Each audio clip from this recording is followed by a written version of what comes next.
So I'm gonna do a video real quick. I'm about to go take a shower, and I know once I take a shower I'm not gonna feel like doing a video. So it's been another week, another pay period, and I haven't been paid. I already knew that was gonna happen because I had to take the truck back to the shop to not get fixed, basically. And I'm still having issues with my truck. Still having issues with the battery. Still having issues with the headlights. It's definitely an electrical issue. Today while I was driving, the battery warning light came on, and then my lights went off. My low beam lights went off, and they were flashed on and off. And then eventually, after like an hour or two of me driving and flashing on and off, it eventually went off and then come back on. And I had to use my brights, and the brights are working, but just the low beam's not working. And I don't know if I should like use my points to get headlights to see if that will work. Maybe I just need new headlights, but like that'll be a waste of points if that's not it. But I don't know, I might get at least one headlight just to see if it's just a light bulb issue or if it's just an electrical issue that is like affecting the light bulbs. But what I'm thinking is, when I went to the shop and I told them about the headlights, I'm not for sure, I'm thinking they didn't change the headlights. I think they just played with the cord or something because there was a short in it or something. And once they played with the cord and the headlights came on, they were like, it's fixed. So that's what I'm thinking what's happened, but I'm not sure. What else? Still have issues with the truck. Still haven't been paid. And also, I'm probably not going to get paid really anything next week because I have to go back home again, because I got a ticket for going 60 in the 55. You heard that right, 60 in the 55. The cop that pulled me over, I was going towards West Memphis, and I was like a mile from going over the bridge. And a cop pulled me over, and he was like, it's just gonna get dismissed. And I'm like, if you know it's gonna get dismissed and I know it's gonna get dismissed, why even give me a ticket? So I'm thinking he just had to make his quota or something, because that was just so unnecessary. And I was gonna pay a ticket, but keep in mind, I haven't made any money in about 2 months. It's September now. I started in July.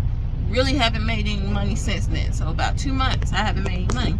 So I ain't had any money to pay the ticket. The ticket I think is like $25, $50 or what. It's not much, but I didn't have any money to pay it. So the court date isn't a mandatory court date, and the court date was like 3 months away. So I was like, oh, I got plenty of time to pay the ticket.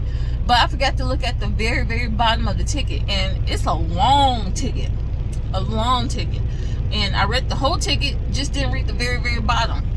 I go to look at the ticket because I finally got somebody to pay the ticket, and I can't pay the ticket because they give you 15 days to pay the ticket once you get the ticket.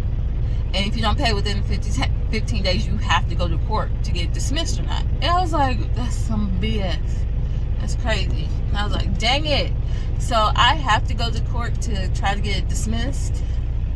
It's just some BS. And I couldn't find any loads to get me there in a way that I could still make money and go there and then get a load to get me out of there. This load that I have now, to get me towards Tennessee, I had to sit for like a day and a half, 2 days before I can pick up. And then the next load that would take me to Arkansas, the same thing. I have to sit for a day and a half, 2 days before I can deliver. And that was the only loads that can get me close to Tennessee. And I still have to deadhead 300 miles because there is no other loads to get me closer to Tennessee. So that really affects, making money, paycheck, having to sit on loads just to get home. And the thing is, I was looking for loads like 2 weeks ago. So I was preparing to come back, and there has not been any loads updated on the load board that could get me closer. And then I'm looking on the load board because I'm already picking loads to go home, because once I go to court, I'm just going straight back on the road. The craziest thing, when I look on the load board, it's the first, no, today is the 2nd of September. I think it's the 2nd of September. So I'm looking for loads for the 10th or the 11th. Yeah. And that whole week, no loads. Like, there's no loads in my area for a whole week. There's loads the following week, but that week that I need to go to court and just leave out, there's no loads at all. And there's no loads until the following week.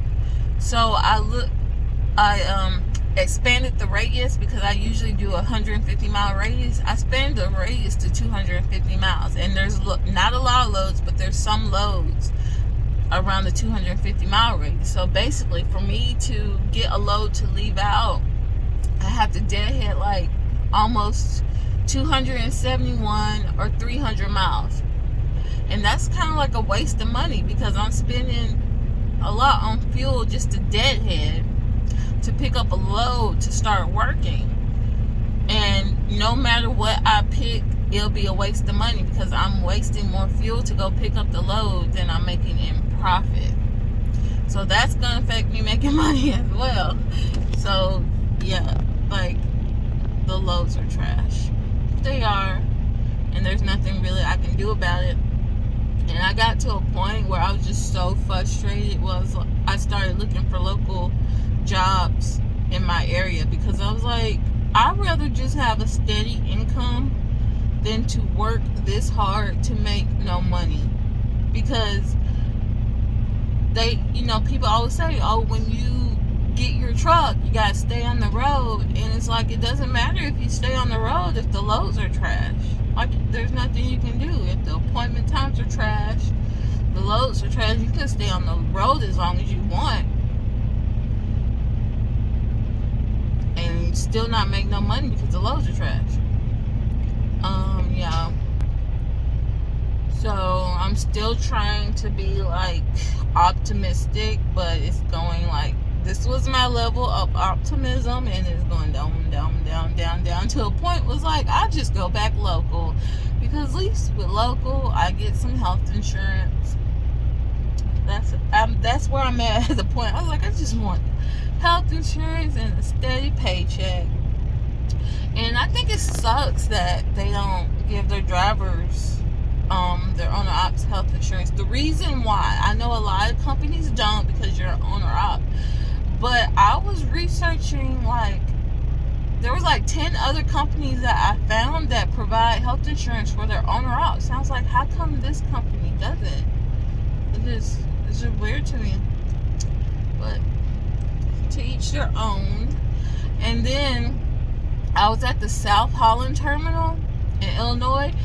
For any of you who've never been to the South Holland Terminal, or who's considering to work for this company, don't go to the South Holland Terminal if you can avoid it. The terminal is small, first of all. It's not that very big. And there's way too many trailers there. Like, it didn't used to be like that, but the last like 3 or 4 times I've been there was just way too many trailers there, and I could barely get in one night. And when I got there the other day, I could barely get in, but I got in. I had to get out and walk the property to see if I can find a spot. Found one spot available, had to snake in and squeeze in. I was like, whew, got in. When I woke up, I was blocked in. So with the shop, there's parking on the other side of the shop. So that's where I was parked. You can turn left to go to the exit. Drivers had blocked that left, so I couldn't go through that way. To the right, I was close to the fence, and there was trucks parked beside me. And on top of that, they have signs with there's a big concrete slab like the construction workers use on the interstate to block off traffic so they can work. And there's a sign that the shop uses, and there was a couple of them. You know, they say the signs will say something like Bobtail's Waiting Parks or something like that. So I could have turned right, I could squeeze through, but the signs were in the way, and I can't move a concrete slab. You kind of need a forklift to move it, so I couldn't turn right. My only option was to go straight. So when you go straight, you pass the shop where the drivers go to wait in line to get into the shop, and you keep going straight, turn left. That's where people park their cars, and there's a sign that says cars only.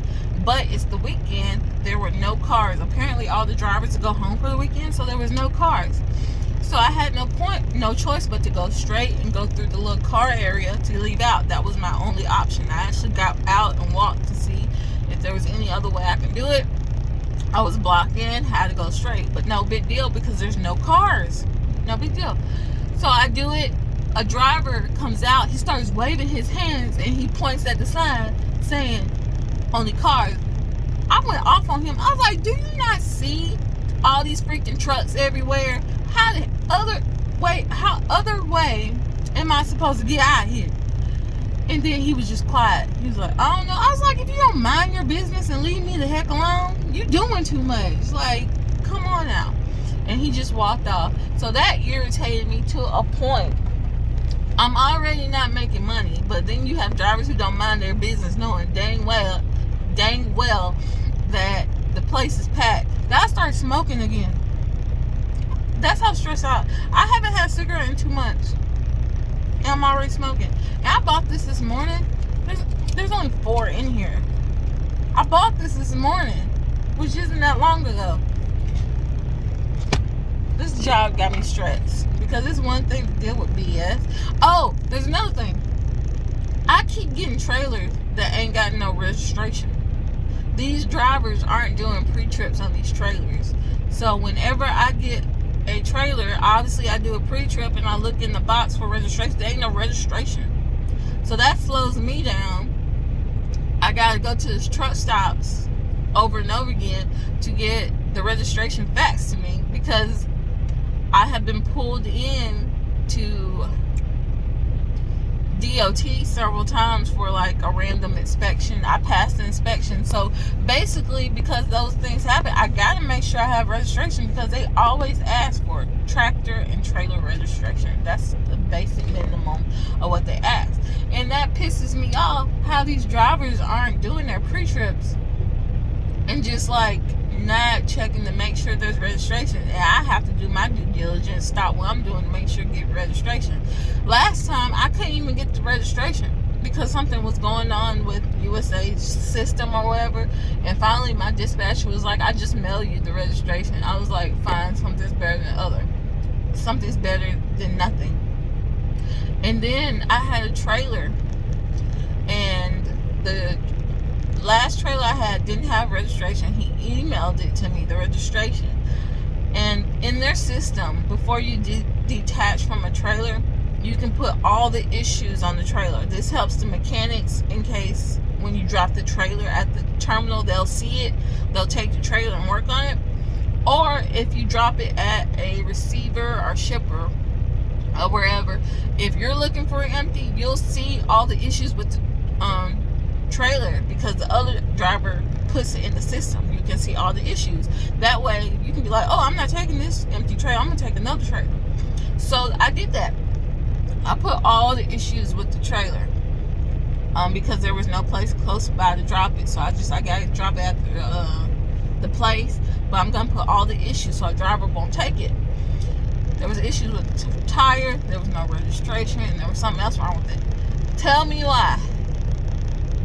I get the trailer again, didn't nobody fix the issues on the trailer. I was like, that trailer had been moved around all over Illinois because I dropped it on the other side of Illinois. Then I end up at the Kimberly Clark on the other side of Illinois, which is like the north side of Illinois. So I dropped it on the south, drove like 2 or 3 hours north to Kimberly Clark in Illinois. That trailer was there, and I was assigned to it. It had been loaded, and no one took it to the shop. And whoever took that trailer after I put all the list of things that was wrong with it, they cleared it out like there was nothing wrong with the trailer. just so they can take it and keep moving.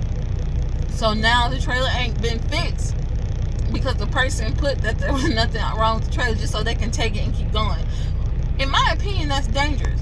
If there's issues with a trailer, don't take it. Let it be fixed. Because the next driver who get it, they might not know there's something wrong with it until they start driving, because that's what happens sometimes. Sometimes you can do a pre-trip and you not know something's wrong with anything until you get like 5 miles down the road, and that can be someone's life. It's ridiculous. Am I the only one who has to do pre-trips and put trailers that are actually damaged to get fixed? I don't know. Maybe I'm being too dramatic, but